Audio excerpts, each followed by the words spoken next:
Our third and final topic tonight, once again, 2 lists of 5 we had to bring. Carter, are you okay? Yeah, I'm just looking at my list. Okay. Uh, how's the confidence level coming into this last list? Low. Okay, understood. This is our second round picks that we believe you should keep an eye on long term and could end up having really successful careers in the league. So we can define exactly what that looks like. We're probably not talking MVP level Nikola Jokic, but we are talking like this guy could be a starter on a championship level team one day type stuff. We both picked 5 out of the 30 picks in the second round, and our game is going to continue. Carter has now lost back to back segments. There's a beer or a seltzer on the line. Cart, once again, I offer you up the opportunity. Do you want to pick your number first of how many we will match on our list, or do you want me to? I would like you to pick the number first. Seems the card has adapted well on the fly here. I think we will have 3. 3. That's the mental gymnastics in me right there too. Play the middleman. Take higher or lower, Cart. Go ahead. Actually, you know what? I'll give you that. I'll give you that straight up. You don't even need to land it at 4 or 2 or 5 or 1 or 0. You can take higher or lower than 3. And Lower. if you get it right, I'll drink. Lower. You're taking lower, I'm taking 3. Okay. All right, here we go. Beer is on the line. Would you like to read your first name of second round picks that we should keep an eye on? Yeah, I had Johnny Furphy first. I did not have Johnny Furphy. Bad start for me. Johnny Furphy picked number 35 to the Pacers. I love what Furphy did the second half of the year. He's playing, I think he plays the best too when he, at least at this point in his career, when someone's creating something for him. Like, I think Tyrese Halliburton's just going to spam pass to him all the time. And all he has to do is run the floor, dunk, make threes. He can do that very well. I agree with you there. The only reason he's not on my list is I almost had him as a loser in general from the draft because kind of feels like Furphy maybe should have gone back to Kansas. Like if Furphy is who people think he is, he probably should have been closer to a lottery pick than taking wherever he was, 35th. I agree. He was impressive in the second half. I don't love the team fit for Furphy, honestly. Like I don't see him just like immediately making an impact on that team, and he does kind of feel like a guy who could get swept aside and forgotten about. So I don't know. I believe in his talent, but maybe one I should have had on the list. I did think about him. Okay, that leads me to my first one, and I gotta pick somebody I think you'll have. I went Tristan Newton on the Pacers. I did not have Tristan Newton. Whoa, really? Mm-mm. That's crazy. I got to teach you about like PR principles. My apologies. With the one guy we had on the draft show that gets drafted, we can't put him on a guy to keep an eye on list. In all seriousness, I've been gassing him up all draft season, which is why he was open to coming on the show. But I was doing this long before we had any sort of communication with him. I think he's a winner. I think the dude can literally contribute in so many different ways. I view him having a Drew Holiday like career arc. I don't know if he'll ever be that good. I don't know that he'll ever be all defense or anything like that. But I think like he could very well be starting next to Tyrese Halliburton in a couple years and making Halliburton's life a lot easier. Yeah, I mean, I do like. I just don't know about the, the Pacers and guard like McConnell's there already. Like Hey, the that's a log great jam of it. example. To have Tristan Newton literally take McConnell's role and be a way more talented version of TJ McConnell. Yeah, Perfect. I like it. Not on my list though. Okay. All right. So I got to nail the final 3 here. I still feel like I have a chance. So I actually had Filipowski to the Jazz. We might get 0 on this one. I'm just going to chug a beer now because it's tough. I did not have Flip. I mean, they got a guy who was supposed to go day one in the second round. I think that they're like, I think things went a little bit too far on Flip and like who he is as a player. Like this was a guy who was scoring like 18 points a game, rebounding at a high level, has a skill set that I think can translate at least offensively to the league.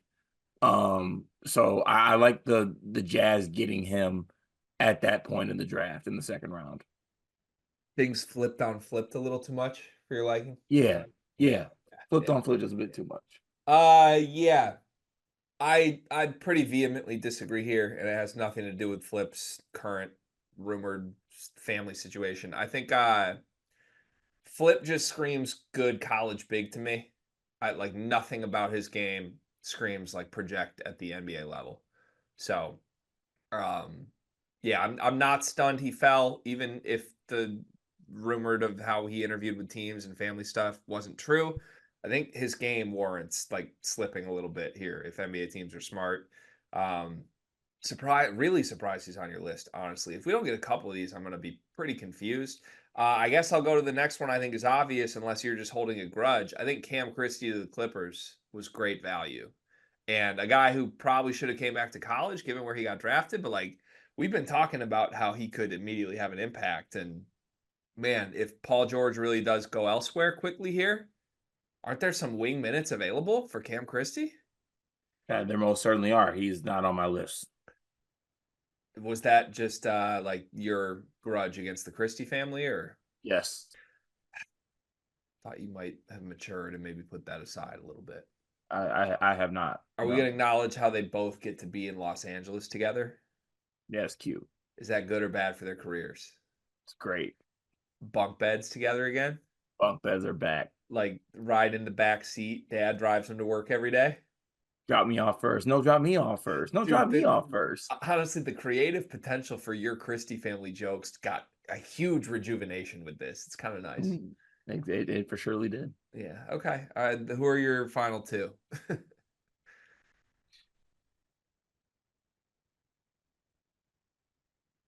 I'm confused by who you picked. I've been saying mine along the way here. I said I Tristan Newton, know. Cam Christie, Okay. and oh, I haven't said the others. Uh, Do I need to I say had more? I had Kevin McCullough to the Suns. I don't have Kevin Color. I think they got great value at 56, and they got a guy who's old and can play for that team right now, right away, and that's what they need for that team for the Suns. Yeah, it's definitely what the Suns need is another guy who thinks he's better than he is and is a toxic locker room dude. Great He's fit. not a toxic locker room guy. Yes, he is. No, he isn't. Yeah, he is. No, he isn't. That's pretty well documented at this point. I've never seen Bill Self go public on a guy like that. Nah. I mean, Kevin McCullough might be great until they get down 2-0 in the first round, and Devin Booker's like, "Yo, are you available?" And Kevin's like, "Nah, my tummy aches." Like, It aches, it aches. that's tough. I have Oso Iguodala to the Knicks. I did not have Oso. I think that Oso could be really, really good if I love asked to like just do little things. You know what I mean? you know I love Oso. Yeah, like to me, all he needs to do is like catch floater, catch dunk, just play off of everything else that's going on. This is one of my favorite actual picks in the draft itself. Because I think, oh wait, no, excuse me. This belongs to the Suns. Oso's on the Suns? He's on the Suns, not the Knicks. As I was reading that, that felt wrong. I knew that I just wrote that down wrong. But everything you said about Suns to me is how I view for Oso. Like he's playing around all the creators. He just needs to do all the little stuff. You know what I mean? Yeah, I like it. I Yeah. love Oso. I think he'd be great. Yeah. I like that spot for sure. All right. What else you got? I had Harrison Ingram to the Spurs. Yeah, we got 0 total. That's your final name, right? No, I had one more. You've done 5, Did I? No, I I didn't. think. But I did Furphy, Flip, McCullough, Ingram, and then my Okay. last one is Jamal Shed. Okay, yeah, we got 0 out of 10 here. Congrats, good work. I'm pretty upset with you. You didn't have any of my names on here. I'm stunned by that, honestly. You picked all the dudes we didn't like in college. What do you mean? We like Jamal Shed, but like I've never heard you like say you're a fan of any of these guys' games. I don't think you're listening.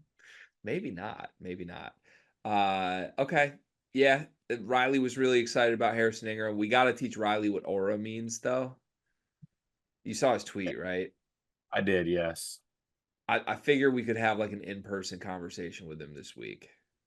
Yeah, well, it's gonna have to be. I do want to do it behind closed doors because I think maybe some things will be said that I think need to be a little bit more controlled. Like it Yeah. might hurt initially, Yeah. but it's something that has to be said. Yeah, there's gonna be some feelings getting hurt when we have to explain like lumping Harrison in with Stefan Castle in the aura tweet is like not okay That's unacceptable, for a honestly. bazillion reasons. Yeah. Yeah, for a very very long list of reasons. All right, my final two that you did not have, I landed on two white boys with some shit to them. Pell Larson in Miami.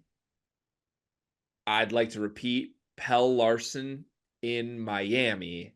If I were making a list of my 5 favorite guys I could wish upon Miami, Pell would be there. The IG captions that we're gonna get from Pell and Tyler Hero together are going to be sensational.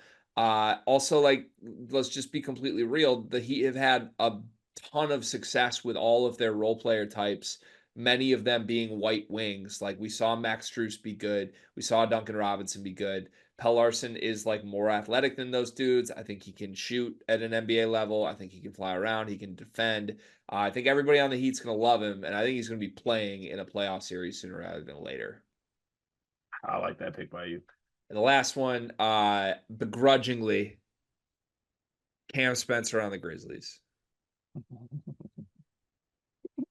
I just kind of picture like, the whole like grit and grind bullshit, but like I picture Cam Spencer and Des Bane on the court together, and both these dudes are just shooting like 48% from three. And then meanwhile, like Ja Morant and Zach Edey are running pick and roll. Like how is anyone supposed to guard that if there's dead eye shooters around them? We know Cam Spencer can do that. Like he's the most proven shooter in the draft, even over the guys higher in the first round. So I think it's a great landing spot. It's that he's gonna be a cult hero quickly for the Grizzlies. Yeah. Very. Also, doing this exercise makes me so jealous. Yeah, I don't like doing it. Like I gotta convince myself that like the shot doctor could save things. Meanwhile, like there's a real fan base out there that's biggest issue right now is Zach Edey might not even be good. Like There's a team that just went to the Western Conference Finals. They went to the Western Conference Finals, Greg, and they came out of this draft with Terrence Shannon Jr. and Rob Dillingham. that's crazy, man. Why can everybody else have nice things? But hey, Bobby Clinton, am I right? To end this segment, can we acknowledge how much better my chug was than your two? It was very, very, very way more impressive. I appreciate that.